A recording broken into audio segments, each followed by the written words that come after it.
History is full of firsts. It's one small step for man, one giant leap for mankind. Many of those firsts shaped our way of life. For 70 years, KPRC Channel 2 has been proud to be pioneers in shaping television and Houston history. In a state the size of Texas, everyone can enjoy. Causing the storms Thursday.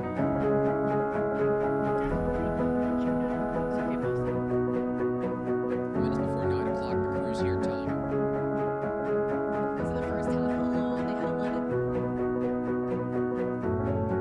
Send us some of your pictures. Isn't it good to work for a place that has a sense of history? And indeed it is. See, taking the president from Spring to College Station following.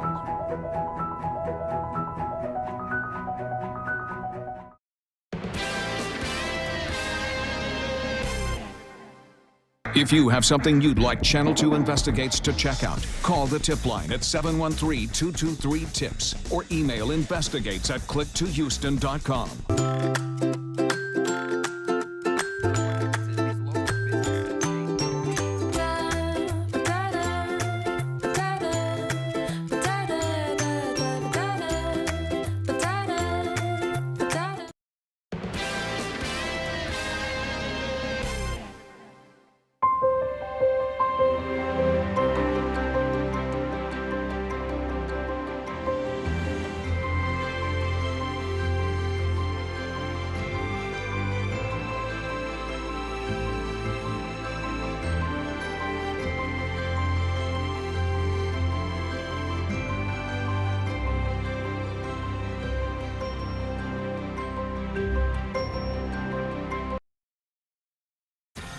Live from KPRC, this is Channel 2 News at 5. A dreary evening across the Houston area. This is a live look from our San Felipe camera right now. The rain has already started falling in some parts, and that's expected to continue tonight into the overnight hours.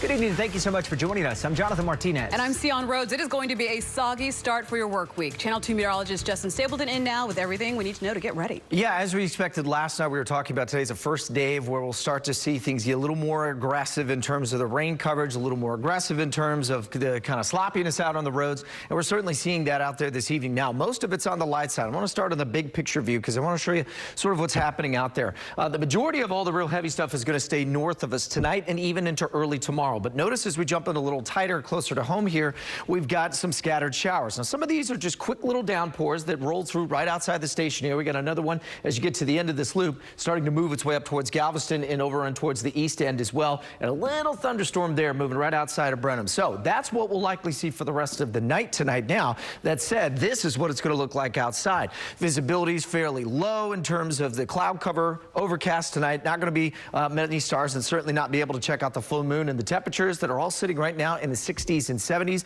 They will not budge either will likely stay very similar to this as we take it through the rest of your evening. Notice that those rain chances will remain out there. So keep it easy on the roads tonight as well. We'll talk about when we've got a couple of stronger systems that'll slide on through and just how much rain that'll translate to as we get into the work week forecast in just a bit. Sam? All right, Justin, thanks. Developing tonight, an altercation inside a sports bar ending in a shooting in northwest Harris County. One person is dead. Another was struck in the shoulder.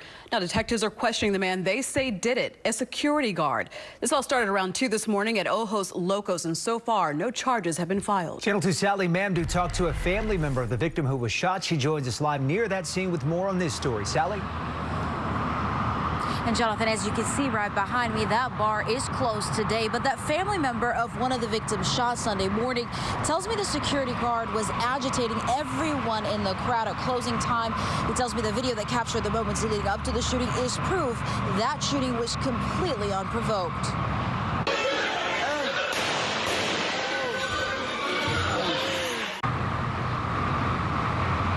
Now, the cousin of the victim that got shot in the shoulder tells me during closing time, the security guard started yelling explicits at the crowd while asking them to leave. He then goes over to the victim's cousin and pulls the stool from underneath him.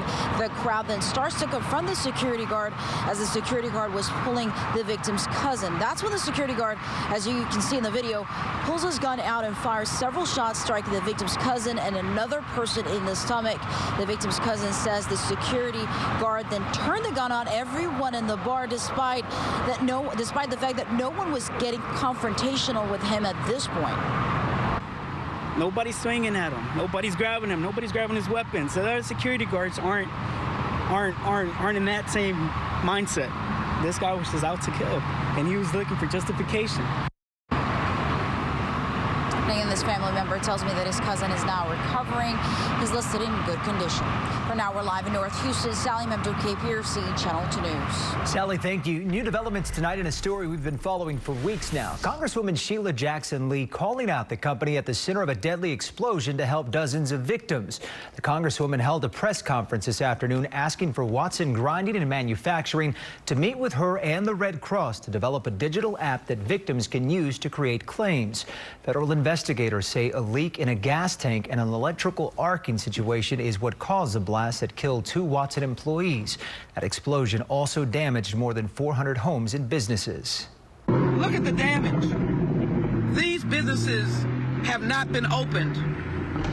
People who work here cannot provide for their family. What is the company doing to help these people? The Congresswoman says she is set to meet with FEMA to find temporary assistance for the victims.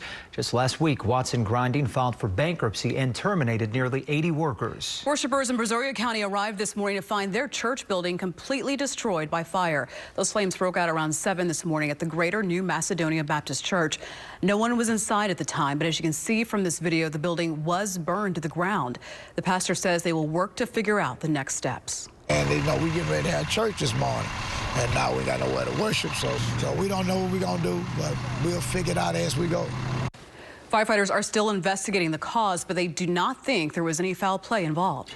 A 4-hour-long standoff ends in a fire and a man in handcuffs as well. Aaron Guillory is charged with arson after Harris County deputies say he started a fire at an apartment building.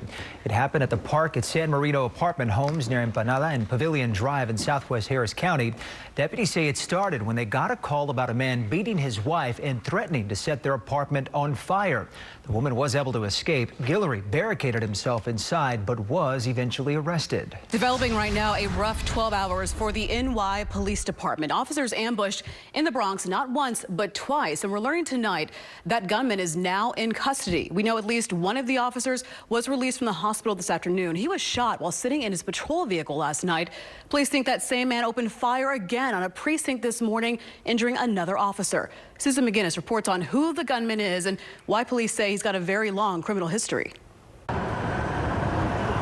A New York police lieutenant is in stable condition, shot in the arm after a gunman walked into a Bronx police precinct Sunday morning and opened fire. The attack came just 12 hours after a shooter opened fire on 2 officers sitting in their police van Saturday night, hitting one twice in the chin and neck.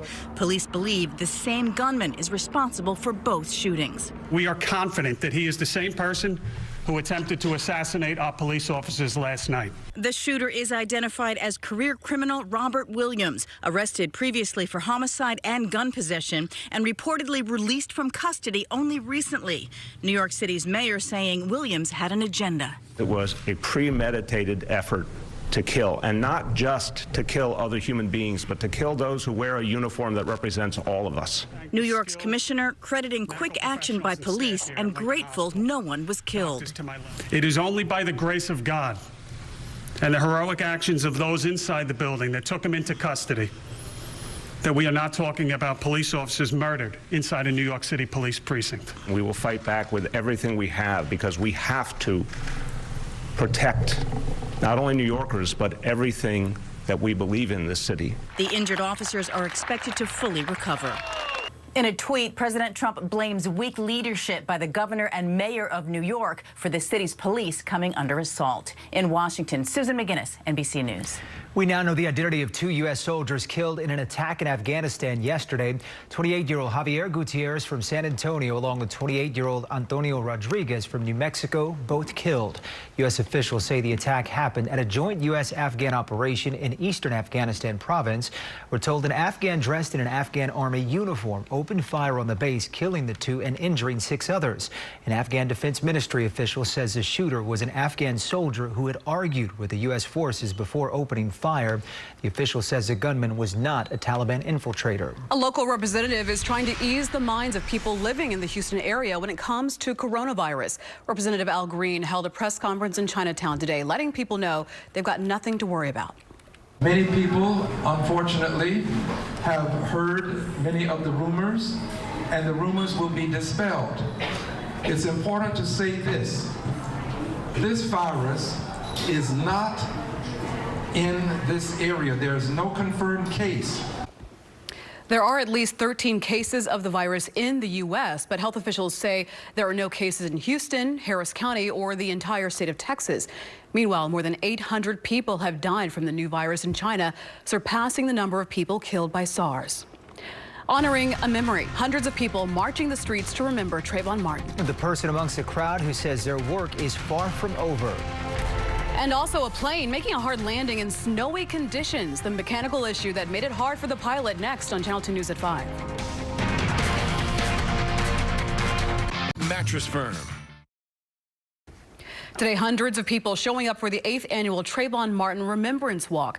They held signs and posters as they marched down streets in Miami. Martin died in 2012. The teen was not armed when he was shot and killed by George Zimmerman. Zimmerman eventually charged and then acquitted. The walk happening 3 days after what would have been Martin's 25th birthday, his mother attending the event. It is to let our young people know, to let the community know, to let the world know that Trayvon Martin and others have a right to walk in peace without being followed, chased, pursued, profiled, or murdered. Trayvon Martin was just 17 years old at the time of his death. The White House is set to ask Congress for less border wall funding. A budget proposal expected to be released this week, only asking for $2 billion. Just last year, the White House wanted $5 billion, which Congress did not approve. In 2018, President Trump allowed the government to shut down for a historically long impasse and did not get him the requested money for his wall. A scary scene for passengers on board a flight in northwestern Russia. That plane made a hard landing with 96 people on board. Thankfully, no one was hurt. You can also see weather conditions not favorable. Russia's Civil Aviation Authority said the hard landing was due to a problem with a mechanical issue with the plane's wheels. Well, it was a unique scene in the canals of Venice, Italy. Thousands of people gathering for a carnival. Why this year's event didn't have more boats as planned. And this right here is a live look out over the Southwest Freeway just outside of our studios. Rain popping up on the radar. Justin's back with the forecast.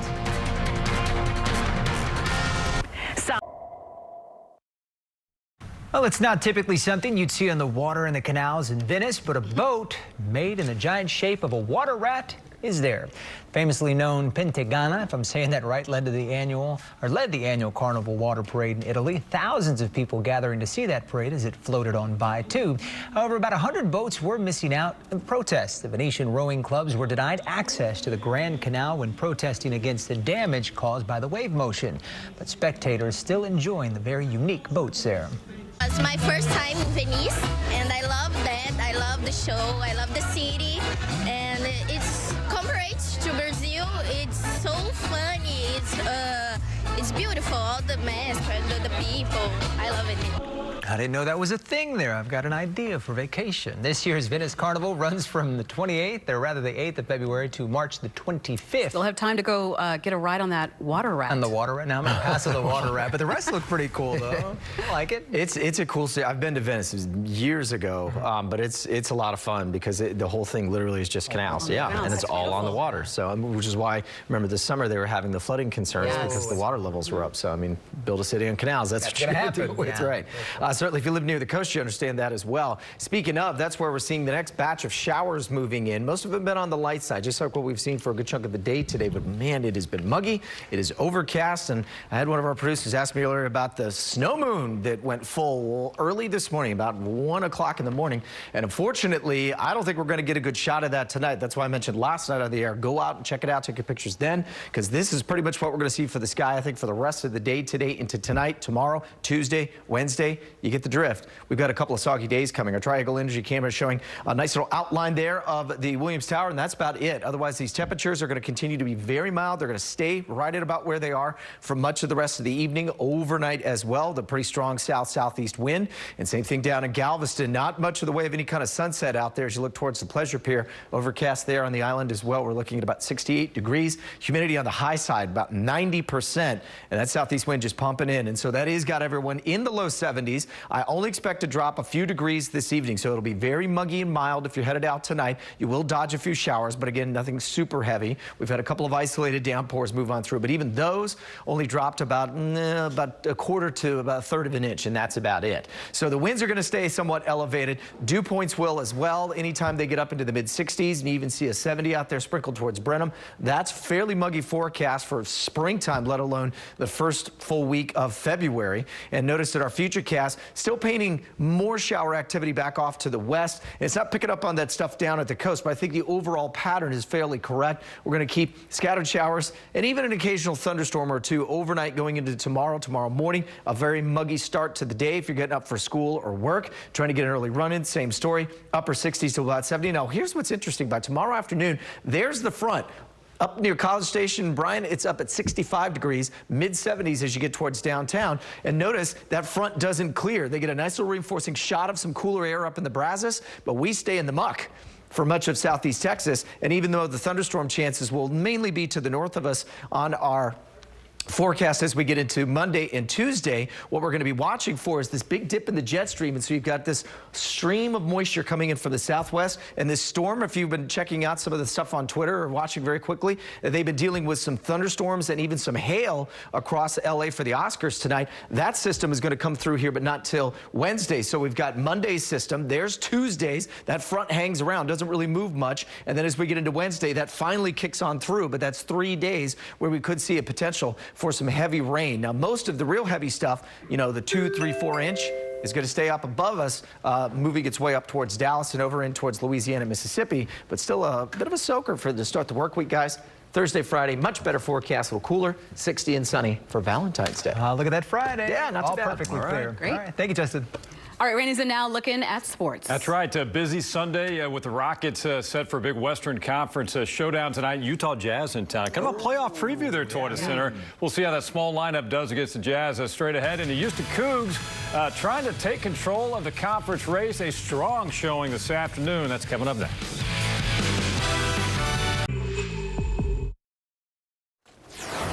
All right, welcome into the Xfinity Sports Desk. Big day of hoops today. The Rockets have the Jazz tonight. We'll get to that in a minute, but we'll get to the Cougars now. They started off tonight. Packed house at Fertitta Center.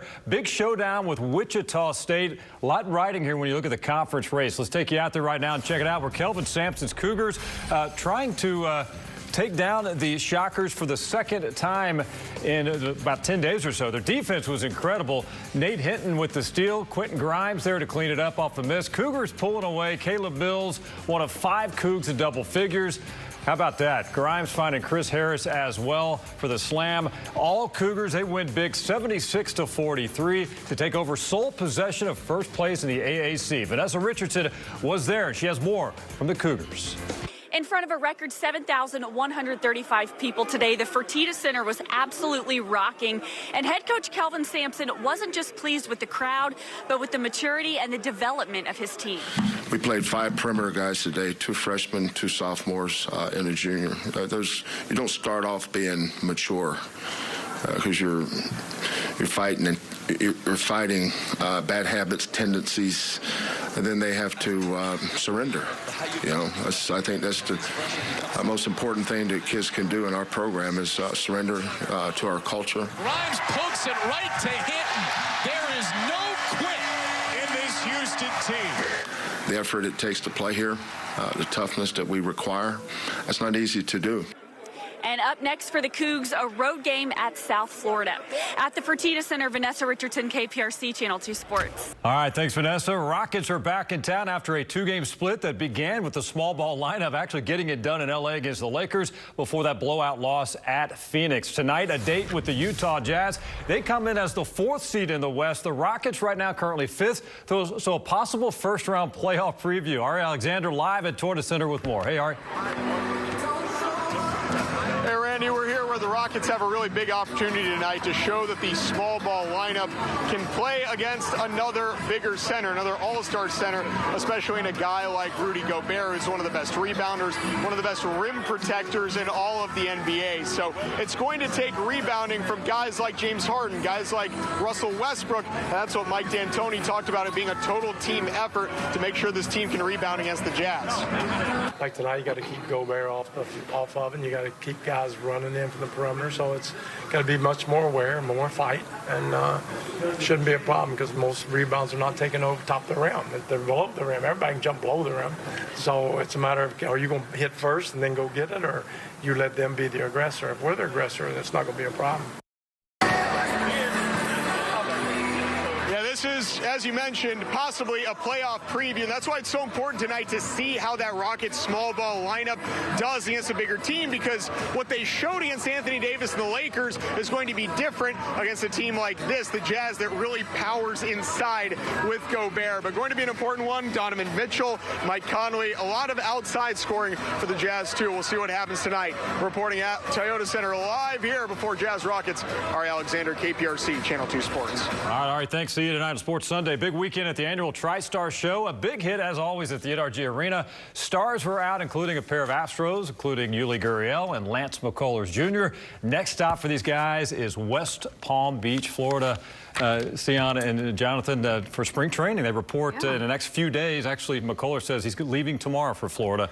I'll be there about starting on Wednesday as well. We saw a little baby McCullers there, too. Yes, new addition. All right, so they're packing their bags. You're packing your bags. That's right. Everybody's heading to Be there for a week. Florida. You got it. Sounds good. Justin's back after the break with the final pick. With us. Dealer. It's soggy out there now. Yeah, a little soggy out there. Nothing heavy, but we're going to keep a watch on it. Either way, if you're headed out tonight, just be mindful. We've got some showers starting to move in from the coast as well, so it is going to stay muggy and mild for the rest of the night. And in fact, this pattern is going to lock it in for the next couple of days, so be ready for that. But finally cools off nicely by the end of the week. All right, keep the umbrella handy. Thank you, Justin. Thank you so much for watching. NBC Nightly News is next. We'll see you again at 10. Remember, we break news on click2houston.com, Facebook, and Twitter.